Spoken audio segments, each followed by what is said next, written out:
In this session, we will take a look at Janya Ragas, and then I'll demonstrate a piece in the Raga Hamsadhwani. Now, a Janya is a derivative of a Melakarta. The word Janya means born of.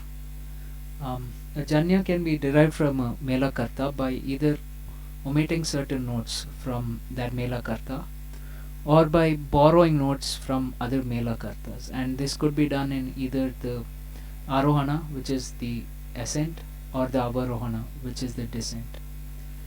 Or in some cases, you would change the tonic order of the notes. That is, you would play like the Ga would come before the Re or something like that. In this case, it would be called a Vakra Raga. Raga with no borrowed notes, that is, you don't borrow any notes from other Melakartas, is called an Upanga Raga. A raga which has notes borrowed from another raga is called a Bhashanga. And if you remember the first session, I said that as a general rule, you need to have a minimum of 5 notes in the raga. So there are certain terms like if you have 5 notes, it's called an Audava. If you have 6, it's called a Shadava. And if you have 7, it's a Sampurna. So you could have a mix of these, like you could have 5 notes in the ascent and 6 notes in the descent. Or you could have 5 in the ascent and descent, or 6 and stuff like that. So take all the combinations, you'll get like an Audava Raga, or an Audava Shadava, or a Sampurna Audava, and so on. Let's look at a few examples of Janya Ragas. I've written down the notes of the ragas here. The first one that's listed is called Hamsadhwani. It has 5 notes in the ascent and descent, and they are the same notes, they follow the tonic order. And it is a pentatonic scale basically, so it's an Audava. It is a derivative of Shankarabharanam, which is the Melakarta number 29. Now the next one that's listed is called Amrita Varshini. Now if you notice, it does not have a Da, and these notes are common to both Melakarta number 65 and 66. So what would we attribute this raga to? Like what would we think the Melakarta is? In situations like this, it is a norm to take the earlier raga, the one with the lower number, as the Melakarta. So this would be a derivative of Melakarta number 65. The third one that's listed is called Mohana Kalyani.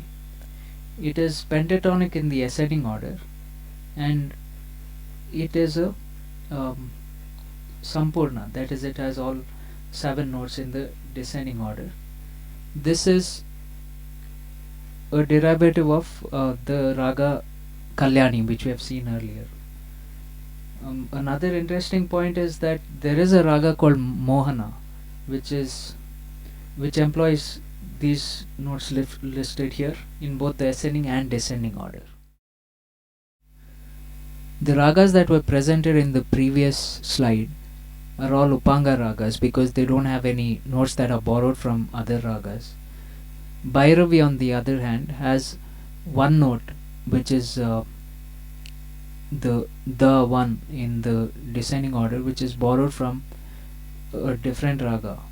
If you see here, it's the 2 in the ascending and the 1 in the descending order. It is said to be a derivative of the Melakarta Nata Bhairavi. A couple of points I'd like to mention here is that there is also a Hindustani raga called Bhairavi. So if you just look it up on the internet and you find some notes that are different from these, then just keep in mind that there is a Hindustani raga which is of the same name, but it's actually a different set of notes. And also another point is that the raga Nata Bhairavi translates to the minor scale if you look at it from a Western point of view. The other raga I've listed here is Nalina Kanti. It is a derivative of Melakarta number 27. This is a Vakra Raga because if you see in the Arohana, the Ga precedes the Ra, which is some disparity in the tonal order of the notes.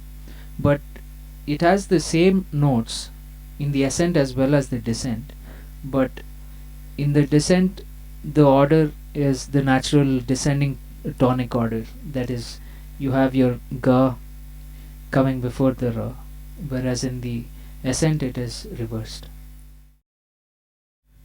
Now I'll demonstrate the Raga Hamsadhwani. I'll play a few phrases on that.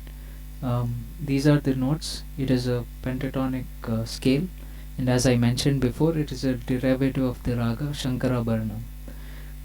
Most of the Carnatic concerts usually start with the